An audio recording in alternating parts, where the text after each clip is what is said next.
రాధా రాధా ఎవరు మీరు? ఏమిటి ఏమిటి ఇలా మాట్లాడుతున్నావు? నీకు నాకు ఏం సంబంధం ఉందని ఇక్కడికి వచ్చారు? ఏమిటి రాధా, ఏం జరిగింది? వద్దు, నన్ను తాకొద్దు. మీ గాలి తగిలితేనే నా ఒళ్ళు పక్కుమంటుంది. నీకేమైనా మతిపోయిందా? మతిపోయినా బతికిపోయేదాన్ని. అది ఉండబట్టి సాగు బ్రతుకుల మధ్య ఊగిసలాడుతున్నాను. రాధా, నీ మనసులోని బాధ ఏమిటి చెప్పు. నేను నా గుండెలో దాచుకుంటాను. ప్లీజ్. బాధ కాదు, బడబాటు నిరగులుతోంది.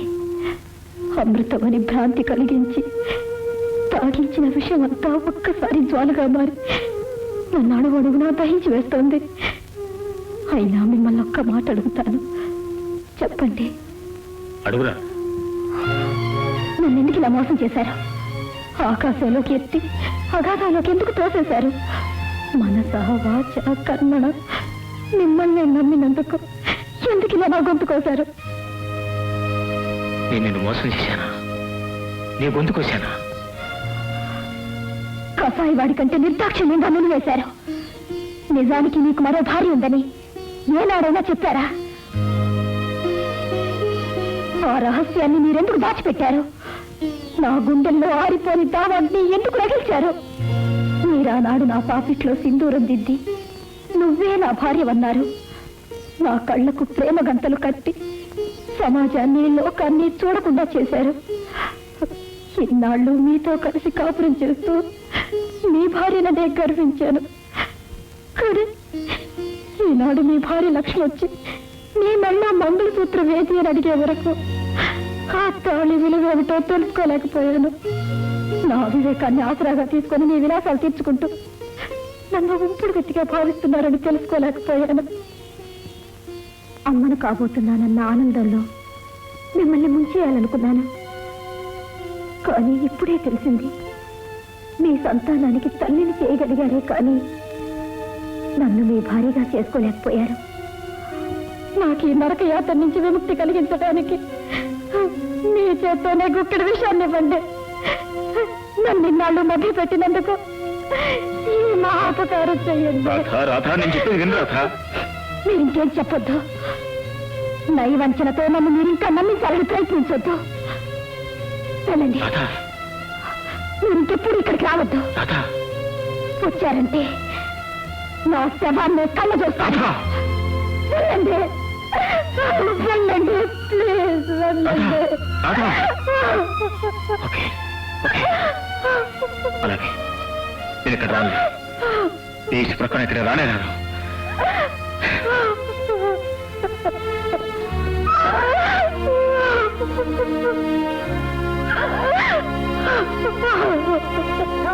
అమ్మో ఎంత పని చేశాడు, ఎంత పని చేశాడు.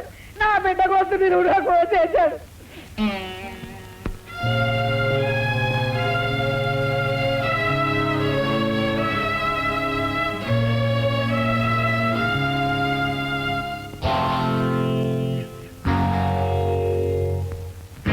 కట్టుకున్న పెళ్ళాం గౌరవాన్ని కాలరాసి మరో ఆడదాని కొంగుబడి తిరుగుతూ మళ్ళీ ఏ మొహం పట్టుకొచ్చాను ఇక్కడికి. నా కూతురు నీకేం అన్యాయం చేసిందంటే అడుగుడుతో దాన్ని ఒత్తుకొచ్చావు. నా బిడ్డ నీకేం అపకారం చేసిందంటే అలుగుడులో దాన్ని తలచుకోకుండా చేశావు. అల్లుడు అయ్యా కన్న కొడుకులా చూసుకున్న నన్ను గుండెల మీద తన్ని అవమానిస్తావు అనుకోలేదు శేఖర్. సభ్యత సంస్కారాలు తుంగలతో అట్టడుకు దిగజారిపోయావంటే నమ్మలే. భర్త అనే పదానికి నువ్వు ఒక పర్యాయ పదం అనుకున్నావే కానీ పరాయాడు దాని కోసం కట్టుకున్న పెళ్ళాన్నే మోసం చేస్తావు అనుకోలేదు. నమ్మింది కనుకనే మోసం చేయగలిగాడు. చలేరులా చల్లగా సాగిపోతున్న నా కూతురు కాపురంలో బండరాయిలా అడ్డుపడిన ఆ మహమ్మారి ఎవరో చెప్తే పిల్లనిచ్చిన వాళ్ళని అవినీతి ప్రవర్తన విలవిల్లాడిపోతూ ఉంటే గుడ్లప్పగించి చూస్తావే. చెప్పు సమాధానం. నిన్నేనయ్యా, మేమందరూ గొంతు తీసుకుని అరుస్తుంటే నీకు చీమ కుట్టినట్టేనా లేదా? సాగించాడు నాళ్ళు సాగించాడు. ఇప్పుడేమో ఇందాక నేను చూస్తున్నాను, ఎవరి సోచినట్టు వాడు అవుతున్నారు. అసలు మీరెవరు, మీకు నాకు సంబంధం ఏంటి? మీ అందరికీ సమాధానం చెప్పాల్సిన అవసరం నాకేముంది? మీ మోచేతిలో ఏమైనా తాగుతున్నానా? మీరందరూ నాకేమైనా పెట్టి పోషిస్తున్నారా? ఇదంతా నా కష్టార్జితం. ఈ హోదా, ఈ అంతస్తు నా స్వార్జితం. ఒక్కరిని కాదు, ఇద్దరిని కాదు, 100 మందిని పెళ్లి చేసుకుంటాను, 100 మందిని ఉంచుకుంటాను. మీకు దిక్కులు చోటు చెప్పుకోండి. మీ అందరికీ సమాధానం చెప్పాల్సిన అవసరం నాకు లేదు తెలుసా?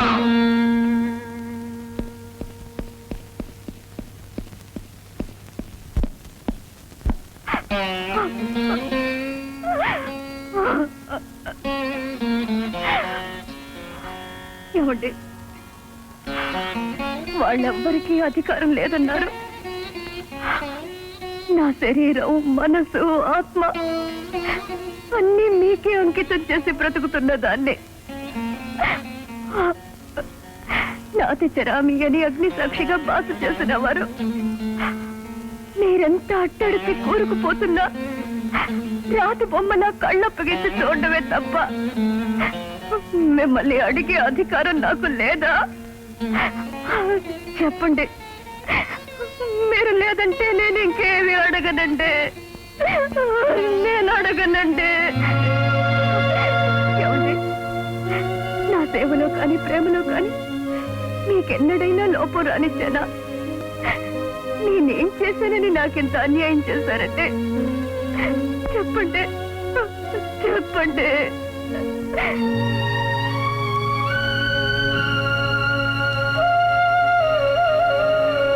లక్ష్మి, నువ్వు నా ప్రాణానికి ప్రాణాన్ని, నా జీవితానికి అర్థానివి, నా అర్థానివి. ఎన్నాళ్ళు నా గుండెల్లో దాచుకునే సాన్ని ఈ రోజు నీతో చెప్తున్నాను. రాధ నా జీవితంలో నీకంటే ముందే ప్రవేశించింది. Very good. సార్, టైం 10 అవుతుంది. మీకు భోజనం ఏం తెమ్మంటారు? భోజనం అక్కర్లేదు, ఒక గ్లాస్ పాలుంటే చూడు. అలాగే.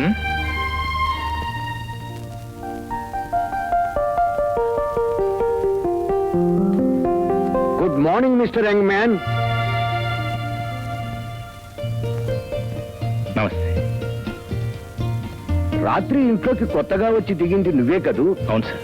నేను రిటైర్డ్ మిలిటరీ ఆఫీసర్ని. నా పేరు గిరిధర్ రావు. ఈ పక్కిల్లే మాది. I see. Nice meeting sir. నా పేరు శేఖర్. ఎంఏ ఫినిష్ చేసి ఎంఫిల్ చేయడానికి ఇక్కడికి వచ్చాను. Very good, very good. చాలా రోజుల నుంచి ఇల్లు ఖాళీగా ఉండటంతో నాకు భలే బోరు కొట్టేసింది. ఇవాళ నుంచి నాకు మంచి ఫ్రెండ్ దొరికావు. I like so you. Glad. అయినా తమలాంటి పెద్దలతో స్నేహం చేసి అదృష్టం కలుగుతుంది అనుకోలేదు. Nothing wrong mister Shekhar. Friendship కి వయస్సు ప్రధానం కాదు, మనస్సు ప్రధానం. I may be physically old but not mentally. My compliments. Have a cigar? I don't smoke sir. Then you are a good boy. Thank you. ఇంతకీ నువ్వు బ్యాచులర్ వా, మ్యారీడ్ వా? Well, I'm a bachelor sir. That's fine. తమరు ఎక్కడికో బయలుదేరుతున్నట్టున్నారు. నేను అలాగో కాలేజీకి వెళ్తున్నాను. కావాలంటే మేము డ్రాప్ చేస్తాను.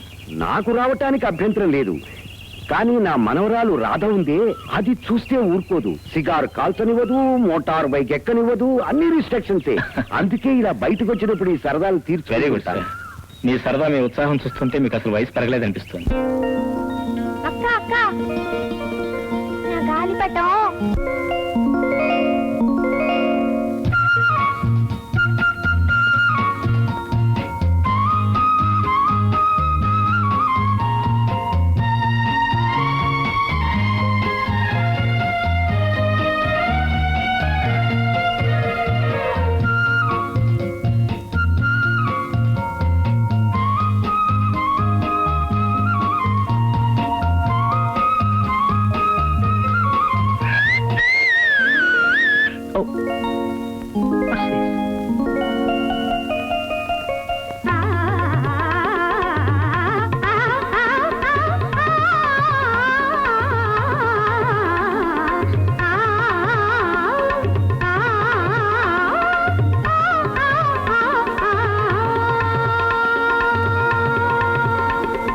ఏం చెప్పమంటావు బాబు?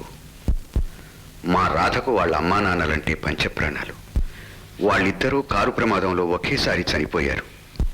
ఆ వార్త విన్న మా రాధ. మరి అయితే ఆ వెంటనే రాధను డాక్టర్లు చూపించలేదా? డాక్టర్లకే కాదు, ఎందరో స్పెషలిస్టులకు చూపించాను. ఏ ఒక్క డాక్టరు మళ్ళీ గొంతు వస్తుందని ధైర్యం చెప్పలేదు. దేశంలో ఉన్న పుణ్యక్షేత్రాలు, దేవాలయాలు అన్నీ తిరిగాము. ఎందరో దేవుళ్లకు మొక్కుకున్నాము. కానీ ఏ ఒక్క దేవుడు మా రాధని కనికరించలేదు. ఆధారపడకండి సార్. కష్టాలు కలకాలం ఉండవు.